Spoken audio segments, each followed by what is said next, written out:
Hello दोस्तों, तो जैसा कि पिछले एपिसोड में हमने देखा कि लिन यून सेक्ट के एल्डर्स के पास आ जाता है। लिन यून एल्डर्स को कहता है कि वो आउटर डिसिपल बनना चाहता है, लेकिन एल्डर्स डिकोनियन लिन यून को कहता है कि अगर तुम इनमें से किसी एक थर्ड लेवल के डिसिपल्स के 10 मूव से बच जाओ तो लिन यून को आउटर डिसिपल बना दिया जाएगा। तभी फाइट करने के लिए जूपिन आगे आता है, कहता है इसके लिए मेरे फिफ्थ मूव ही काफी है। जूपिन लिन्यून पर फिफ्थ मूव से अटैक करता है, लेकिन लिन्यून बच जाता है और जूपिन लिन्यून पर अटैक करने के लिए जंप करता है। और अब आगे तो नेक्स्ट एपिसोड की शुरुआत जहां उसी सीन से होता है जहां लिन्यून जूपिन के फिफ्थ मूव से बच जाता है। लिन्यून उस फाइट को जीत जाता है, लेकिन जूपिन लिन्यून के पीछे अटैक करता है, लेकिन लिन्यून उस अटैक से भी बच जाता है। जहां लिन्यून डिकोनियन से कहता है मैं 5 मूव से बच गया हूँ। और अब जूपिन गुस्से से लिन्यून पर अटैक करता है, जहां जूपिन ने अपनी स्पिरिचुअल एनर्जी को अपने हाथों में एक्टिवेट कर लिन्यून पर अटैक करने लगता है। और लिन्यून ने भी अपने हाथों में स्पिरिचुअल एनर्जी एक्टिवेट कर जूपिन से फाइट करने लगता है। और तभी लिन्यून जूपिन को किक मारकर पीछे फेंक देता है। जूपिन बहुत ज्यादा गुस्सा हो जाता है, इसलिए लिन्यून पर एक टेबल फेंक कर मारता है, लेकिन लिन्यून टर्न होकर उस टेबल से बच जाता है। और तभी जूपिन लिन्यून पर अपने पंच से अटैक करता है, लेकिन लिन्यून अपने punch tiger roaring in the mountain से अटैक करता है और उन दोनों का पंच एक दूसरे के पंच से टकराता है और उन दोनों के पंच से बहुत ज्यादा स्पिरिचुअल पावर निकलने लगता है। बाकी डिसिपल कहता है कि लिन्यून की टाइगर फिस्ट टेक्निक बहुत ही पावरफुल है लग रही है। तभी लिन्यून जूपिंग को पीछे फेंक देता है। जूपिंग बहुत ज्यादा घायल हो जाता है। तभी डिकोनियन जूपिंग के पास आ जाता है और लिन्यून से कहता है तुम एक शॉर्ट स्लेव हो और तुमने फेलो डिसिपल को घायल कर दिया है। डिकोनियन गुस्से से लिन्यून को कहता है अब तुम्हें ब्लू क्लाउड सेक्ट से निकाल दिया जाता है। तभी लिन्यून कहता है कि अकॉर्डिंग सेक्ट के थर्ड रूल में लिखा हुआ है कि अगर कोई डिसिपल फाइट में हार जाए और जीतने वाले डिसिपल पर पीछे से अटैक करे और जीतने वाले डिसिपल उस अटैक को रोकने लगे और अगर जीतने वाले डिसिपल की पावर आउट ऑफ कंट्रोल हो जाए तो जीतने वाले डिसिपल की कोई गलती नहीं होगी। और तभी डिकोनियन ये सब सुनकर भी गुस्सा हो जाता है और लिन्यून पर अटैक करता है, लेकिन तभी उसके अटैक को कोई फैन से रोक लेता है और वह फैन अटैक को रोककर यंग मास्टर के हाथों में आ जाता है और सभी डिसिपल यंग मास्टर को देखकर ग्रीट करते हैं। लिन्यून और डिकोनियन भी यंग मास्टर को ग्रीट करता है। यंग मास्टर जूपिंग को देखकर कहता है डिकोनियन इस पर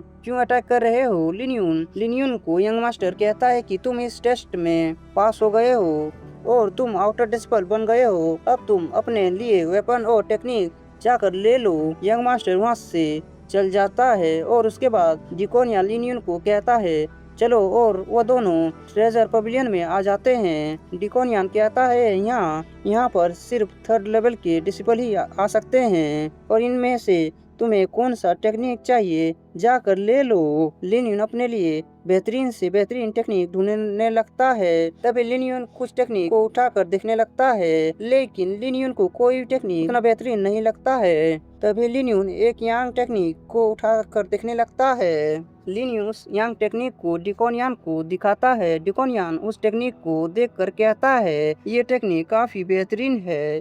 लिन्यून को वो टेक्निक वापस कर देता है और डिकोनियन लिन्यून को दूसरी तरफ कुछ टेक्निक दिखाने ले जाने लगता है और डिकोनियन चेयर में बैठ जाता है। लिन्यून टेक्निक ढूंढने लगता है। तभी लिन्यून को एक स्वॉर्डमैनशिप की टेक्निक मिलता है। उस टेक्निक को देखने लगता है। उसके बाद उस टेक्निक को डिकोनियन को दिखाता है। डिकोनियन कहता है क्या तुम मेरे साथ मजाक कर रहे हो। उस टेक्निक को टेबल में रख देता है। लिन्यून से कहता है तुमने तो इतनी बेहतरीन सी मार्शल आर्ट की टेक्निक तुम्हें मिला है, इसके बारे में यंग मास्टर को बताना पड़ेगा। तभी लिन्यून डिकोनियन से कहता है यंग मास्टर को मत कहना कि मुझे इस तरह की टेक्निक मिला है। तभी डिकोनियन कहता है तो क्या तुम स्वॉर्डमैनशिप में बहुत पावरफुल बनना चाहते हो, लेकिन कल्टीवेट करते टाइम तुम्हें काफी डिफिकल्टी होने वाली है। और उसके बाद वह दोनों वेपन्स लेने के लिए आ जाते हैं और डिकोनियन एक स्वॉर्ड उठाकर लिन्यून को देता है। डिकोनियन कहता है ये स्वॉर्ड ब्लू स्टील से बना है और ये मीडियम लेवल का ब्लू स्टील स्वॉर्ड है, इसे ब्रेक नहीं किया जा सकता। तभी लिन वह स्वॉर्ड को लिन अपने हाथों में पकड़ लेता है। पकड़ते ही वह स्वॉर्ड कांच की तरह टूट जाता है। लिन कहता है ये क्या हो गया। तभी डिकोनियन घबरा कर उस स्वॉर्ड को ले लेता है। कहता है कि ये कैसे हो सकता है, ये स्वॉर्ड तो ब्लू स्टील से बना है, छूते ही कैसे कांच की तरह टूट सकता है। और उसके बाद डिकोनियन लिन को दूसरा स्वॉर्ड देता है, लेकिन वह स्वॉर्ड भी कांच की तरह टूट जाता है। उसके बाद फिर से डिकोनियन और एक स्वॉर्ड देता है, लेकिन वो भी टूट जाता है। डिकोनियन परेशान हो जाता है और अपना हाथ सर में रखता है। कहता है ये क्या हो रहा है, क्या तुम मेरे साथ मजाक कर रहे हो। तभी लिन कहता है ये सभी स्वॉर्ड मार्शल आर्ट के 3rd लेवल की पावर लगते ही ये स्वॉर्ड टूट जा रहे हैं। तभी डिकोनियन कुछ और स्वॉर्ड निकालता है, लेकिन वह स्वॉर्ड भी बहुत ही कमजोर था, इसलिए डिकोनियन एक पुरानी सी स्ट्रेंज स्वॉर्ड निकालता है। लिन को कहता है ये एक स्ट्रेंज स्वॉर्ड है, तुम इसे ले सकते हो। लेकिन लिन कहता है ये तो काफी पुरानी स्वॉर्ड है, इसलिए ये उतनी बेहतरीन नहीं है। तभी डिकोनियन कहता है तुमने 3 ब्लू स्टील स्वॉर्ड को तोड़ दिया है, इसलिए तुम्हें ये पुरानी सी स्वॉर्ड ही लेनी पड़ेगी। लिन को वह स्ट्रेंज स्वॉर्ड देकर डिकोनियन लिन को ट्रेजर पवेलियन से निकाल देता है। लिन अपने घर जाने लगता है और एक जंगल में आ जाता है। कहता है ये स्वॉर्ड तो काफी बेकार सी लग रही है। लिन एक दूसरे ही जगह में आ जाता है जहाँ बहुत सारे बड़े से स्टोन हैं, लेकिन लिन कहता है कि ये जगह स्वॉर्डमैनशिप के लिए बेहतरीन है और विंड स्वॉर्ड टेक्निक के लिए और भी बेहतरीन है। लिन अपने स्वॉर्ड को निकालता है और अपने स्पिरिचुअल एनर्जी को स्वॉर्ड से चैनल करने लगता है। उसके बाद लिन विंड स्वॉर्ड टेक्निक को सीखने लगता है। तभी लिन विंड स्वॉर्ड टेक्निक से एक स्लैश बड़े से स्टोन पर अटैक करता है और वह स्टोन छोटे छोटे टुकड़ों में हो जाता है। ये देखकर लिन कहता है ये विंड स्वॉर्ड टेक्निक तो बहुत ही पावरफुल है, सिर्फ एक ही अटैक में इतने बड़े स्टोन को तोड़ दिया। और ये कहकर लिन कल्टीवेट करने लगता है। लिन स्पिरिचुअल एनर्जी को अपने बॉडी में एब्जॉर्ब करने लगता है। लिन कहता है अगर मैं यांग टेक्निक को सीख जाऊं तो इंटरनल एनर्जी बहुत तेजी से बढ़ने लगेगी और लिन अपने स्पिरिचुअल एनर्जी को अच्छे से कंट्रोल कर पाएगा। तभी लिन का कल्टीवेशन हो जाता है और उसके बॉडी से स्पिरिचुअल एनर्जी निकल कर ब्लास्ट होता है। उसके बाद लिन खड़ा हो जाता है। तभी लिन को किसी ट्रेजर की स्पिरिचुअल एनर्जी महसूस होता है। लिन को जहाँ से स्पिरिचुअल एनर्जी आ रहा है उस तरफ लिन जाने लगता है। कहता है कि ये और तो बहुत ही स्ट्रॉन्ग है, आखिर कौन सा ट्रेजर है।